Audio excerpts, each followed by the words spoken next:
الحمد لله نحمده ونستعينه ونستغفره ونعوذ بالله من شرور أنفسنا ومن سيئات أعمالنا من يهده الله فلا مضل له ومن يضلل فلا هادي له ونشهد أن لا إله إلا الله وحده لا شريك له ونشهد أن محمدا عبده ورسوله يا أيها الذين آمنوا اتقوا الله حق تقاته ولا تموتن إلا وأنتم مسلمون يا أيها الناس اتقوا ربكم الذي خلقكم من نفس واحدة وخلق منها زوجها وبث منهما رجالا كثيرا ونساء واتقوا الله الذي تساءلون به والأرحام إن الله كان عليكم رقيبا يا أيها الذين آمنوا اتقوا الله وقولوا قولا سديدا يصلح لكم أعمالكم ويغفر لكم ذنوبكم ومن يطع الله ورسوله فقد فاز فوزا عظيما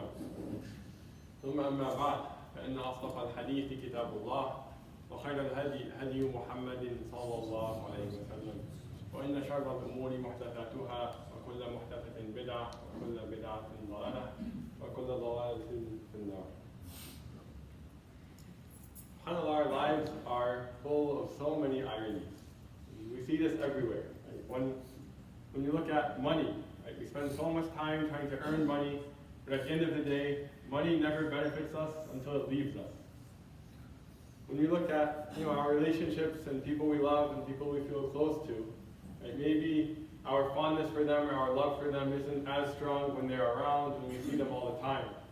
But only once they leave, or once they're traveling, or maybe once they're no longer with us, that's when we truly realize how much we love them and how much we miss them. And if you want to grow your body and get stronger, they say that you have to stress out your body at the gym so that you can lower your levels of stress outside the gym. SubhanAllah, our lives are full of so many ironies. And one of these ironies is captured beautifully in a quote by the great basketball coach John Wooden, who won the college basketball championship, led them to victory 10 times. And he has this beautiful quote that he would use to teach his team, where he would say that happiness begins where selfishness ends. Happiness begins where selfishness ends. My dear brothers and sisters, I want to talk about selflessness today. The Arabic word for selflessness is ithar. And I was inspired for this khutbah by a beautiful ayah of the Quran where Allah subhanahu wa ta'ala praises the Ansar. The Ansar are the people in Medina at the time of the Prophet. So they, with such an open heart and with so much selflessness, they took in the people of Mecca, these muhajirun, these people who were kicked out of their lands for no reason except that they believed in one Allah. Allah subhanahu wa ta'ala says in the Quran, الَّذِينَ أُخْرِجُوا مِنْ دِيَارِهِمْ بِغَيْرِ حَقٍّ إِلَّا أَنْ يَقُولُوا رَبُّنَا اللَّهُ. That they were kicked out from their homes, their wealth was stolen from them for no reason except the fact that they believed in Allah. And because of that, they were persecuted and tortured and eventually forced to flee. And in Medina, these Ansar, these people in Medina, they took them in with so much ithar and so much selflessness that Allah says about them in the Quran, وَيُؤْثِرُونَ عَلَىٰ أَنفُسِهِمْ وَلَوْ كَانَ بِهِمْ خَصَاصَةٌ. That these Ansar were so selfless that they took in these refugees, even though they themselves were financially impoverished. The people in Medina, they weren't well off. It's not like they had the means to just add a whole family to their homes and have no problem.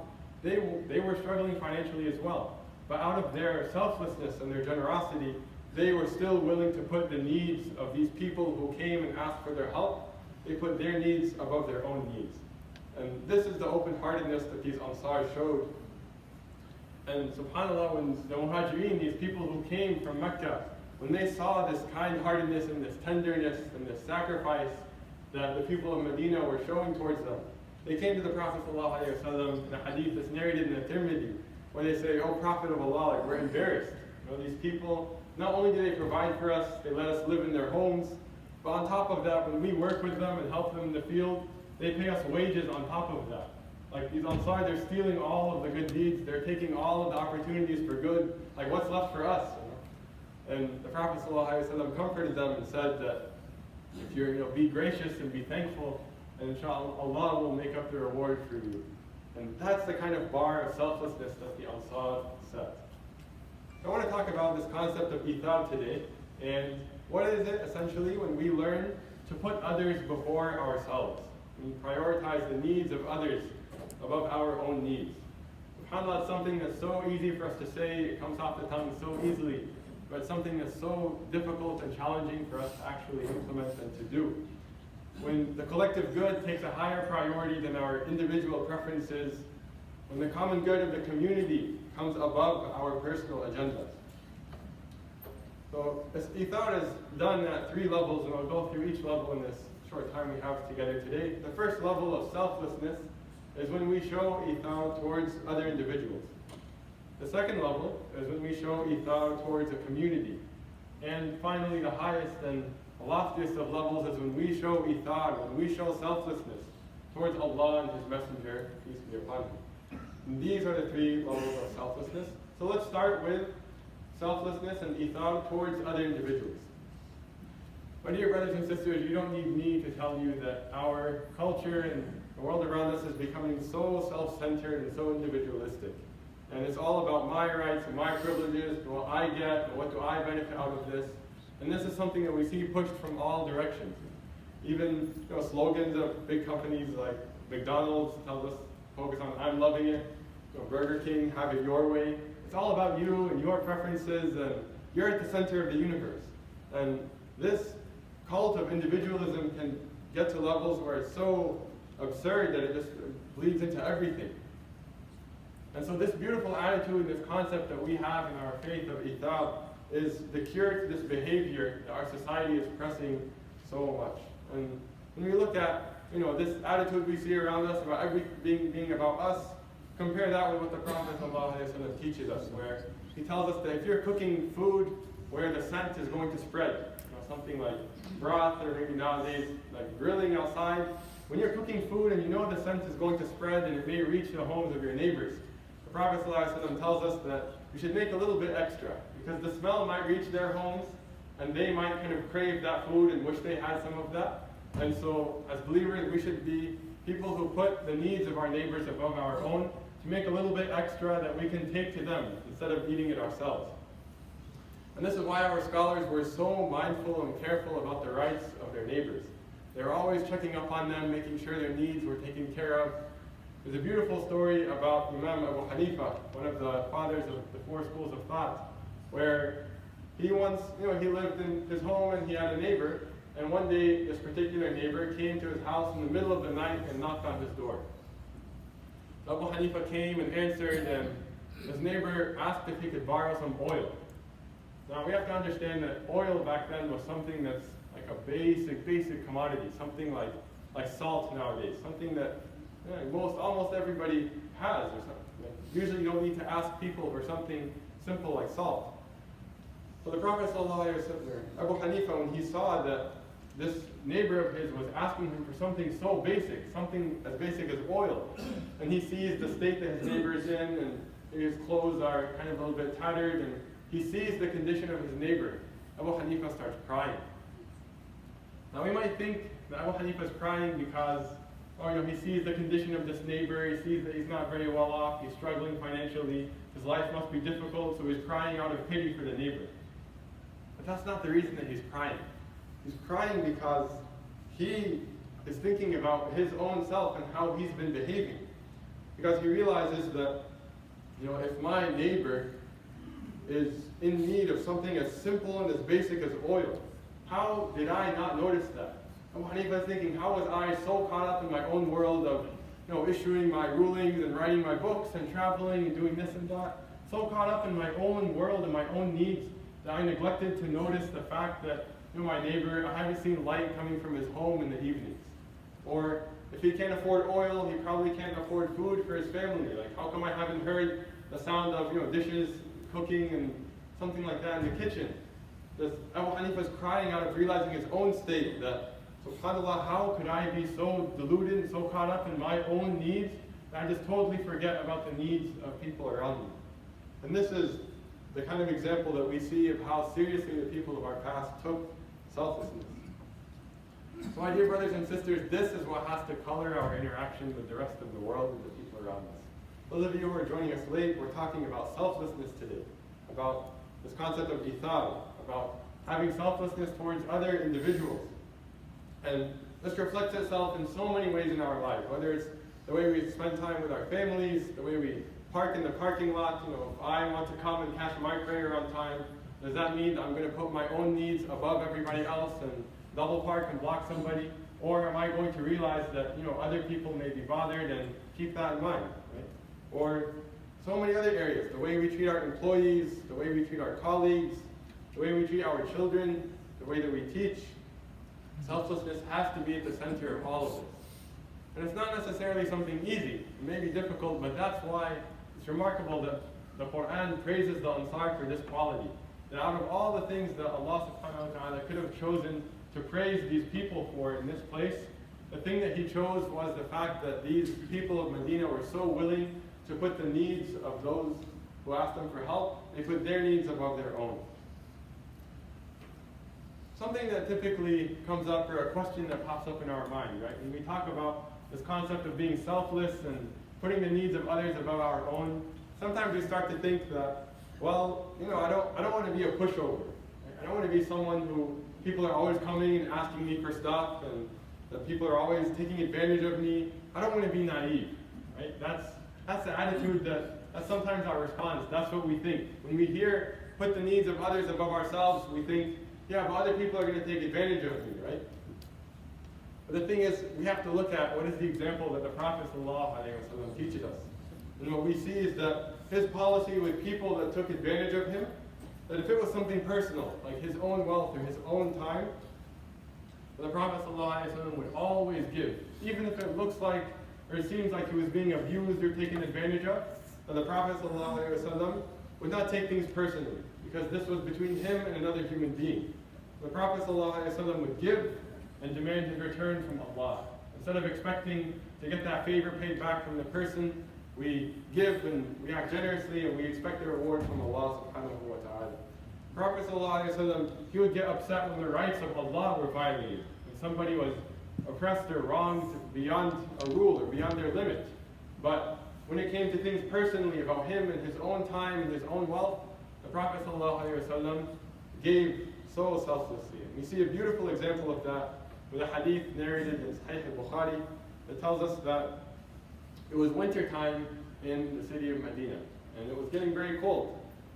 And the Prophet ﷺ didn't have much winter clothing, like heavy clothes that would keep him warm.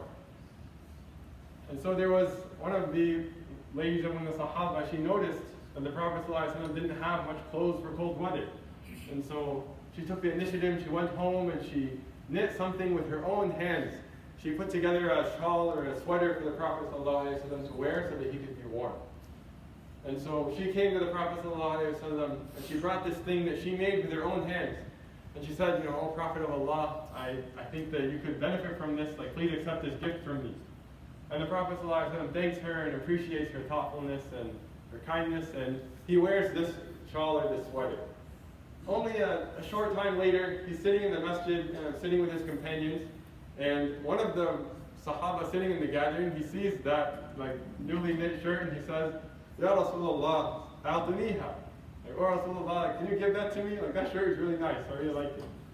And so, subhanAllah, look at this position he's in. It's something that he just got. It's a gift that he just earned. Think of if you're in a position where maybe you just got some nice gift for graduation or for Eid, like maybe just a brand new phone or something like that, and as soon as you're unboxing it and you're wrapping it, you haven't even turned it on, and your sibling comes up and says, "Hey, can I have that? I'll trade you my old phone for it." Like that kind of position where we feel like, what? Like, how dare you ask? That's our response, right? When we look at the Prophet ﷺ, this person asked him, "Can I have your brand new sweater that I know you need?" And the Prophet ﷺ, out of his politeness and his selflessness, he says, "No problem." And he goes inside, he goes into his house, and he doesn't even just take off the sweater and give it to him. He goes inside, takes it off, folds it nicely so it comes to this brother as a gift, and he comes out and he gives it to the Sahabis. And subhanAllah, the heart of our Prophet ﷺ and how caring and selfless he was with his companions. Even after that gathering was over, some of the companions came up to that particular Sahabi and they said, "Ma ahsanta." They said, you shouldn't have done that. You know that if you asked him, you know he needs it, and you know that if you ask him, he's going to give it to you. So why did you ask? But that's the Prophet ﷺ. He didn't have this attitude of, what if this guy's just taking advantage of me, he knows that I'm nice. The Prophet ﷺ gave and gave and expects his reward from Allah subhanahu wa ta'ala. You know, even when the Prophet ﷺ, when he didn't have something to give, when somebody came to ask, he would tell them that, you know what, whatever you need, just go and buy it from the marketplace on my credit, on my line, and whenever I have the money, inshallah, I'll pay that person back. That's the kind of selflessness and generosity that the Prophet ﷺ had. So this is how this beautiful quality of selflessness and ithar looks on an individual level. And when we adopt this attitude with each other individually, with each other, then the community starts to look beautiful. See these interactions spreading and something that goes viral, something that more and more people see this beautiful standard of putting others' needs above our own, and we become a community that loves each other and cares for each other. And so this second level of having ithar and selflessness towards the community is something that's so important, and it's something that the Prophet ﷺ nurtured in his own community.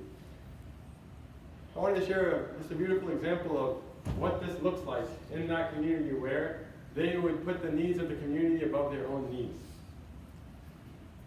When the Muslims came to Medina, one of the first things that the Prophet ﷺ did was build a masjid. And now after that, alhamdulillah, they had a place to pray, but the Prophet ﷺ was kind of bothered or thinking about how can we call people to come and pray. So he called a meeting, and the Sahaba came, and he said, what are your ideas for how we can call people to pray? So some people, they were like, we can use a bell like the Christians do, or we can use a horn like the Jews do to call their people for prayer. And the Prophet ﷺ listened, but he didn't really like any of these ideas. He was looking for something that is unique, that stands for the Muslim identity. And so the meeting disbanded, and they hadn't come up with a solution. They didn't have a way to call the believers for prayer. And so, in this beautiful narration in Abu Dawood, Abdullah ibn Zayd, one of the companions who was there, it's narrated that he says, that this Sahabi, Abdullah ibn Zayd, he left that gathering, and he could see that this was something that worried the Prophet ﷺ. And so he goes home, and he feels like worried and concerned. He feels like, I know the Prophet ﷺ is bothered by this. How can I come up with a solution to relieve the Prophet ﷺ? A way to call people for prayer that will put him at ease. So all day he's walking around thinking about this, wondering like, how can I help the Prophet ﷺ? And that night, his companion Abdullah ibn Zayd is blessed with a dream. And in that dream, he is taught the words of the adhan that we just heard a couple of minutes ago. So the next morning, of course, he's very excited. He rushes to the Prophet ﷺ. He says, I have an idea. I have something that we can use to call everybody to prayer. And he tells the Prophet ﷺ what he heard in his dream. And the Prophet ﷺ he loves it. He says, this is beautiful. He realizes this isn't any kind of dream, that this is some kind of dream inspired by Allah. And so he tells Abdullah ibn Zayd, go and teach Bilal these words, and Bilal will be the one who makes the adhan. Now, the beautiful part about this is, it's also narrated that Umar ibn Khattab saw the same dream about the words of the adhan coming to him. He saw it that same night. But he did not tell the Prophet ﷺ about that dream for 20 days. And when he finally does come and tell the Prophet ﷺ that, these words of the adhan, I heard them, I saw them in a dream as well. The Prophet ﷺ tells him, he says, مَا مَنَعَكَ أَن تُخْبِرَنِي? He said, why didn't you come tell me when you saw the dream? So Umar radiallahu anhu, he said, Ya Rasulullah, sabaqani Abdullah ibn Zayd. He said, Abdullah ibn Zayd beat me to it. Right? So imagine this position. Umar ibn Khattab, one of the very prominent companions, he wakes up one morning and he hears the adhan being called that he heard in his own dream. Right? But Umar ibn Khattab, what was his attitude? And his attitude was that he saw that everybody was celebrating this beautiful dream that Abdullah ibn Zayd saw. Everybody was celebrating the dream of this other companion. So Umar ibn Khattab said, I didn't want to come and just steal the spotlight and say, I got that dream too, and rain on that person's, that Sahabi's parade. I wanted the community to celebrate him and appreciate him. I didn't want to steal that fame for myself. And Umar ibn Khattab, his attitude was like, Ya Rasulullah, you give me more than enough attention. So I have no need to just go and steal that spotlight and that fame for myself. That's the kind of attitude that these companions had, putting the needs of their community above their own needs. We ask that Allah helps us to be people who bring ithar into our own lives, and that we be people who have the strength to put others' needs above our own. بارك الله لي ولكم في القرآن المجيد ونفعني وإياكم بالآيات الحكيم.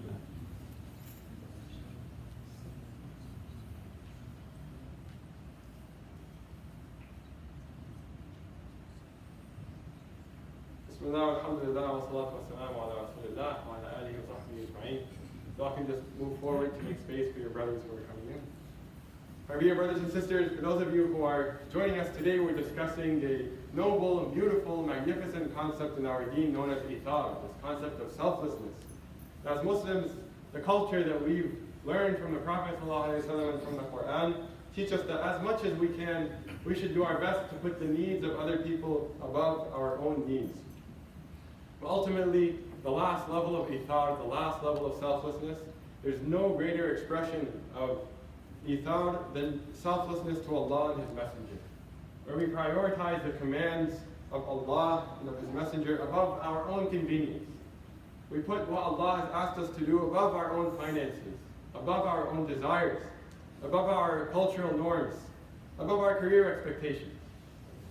Waking up for Fajr is not easy, but we have to be people who put that command of Fajr before our own sleep. Fasting for all day, fasting, not eating, drinking for 16 hours is not easy.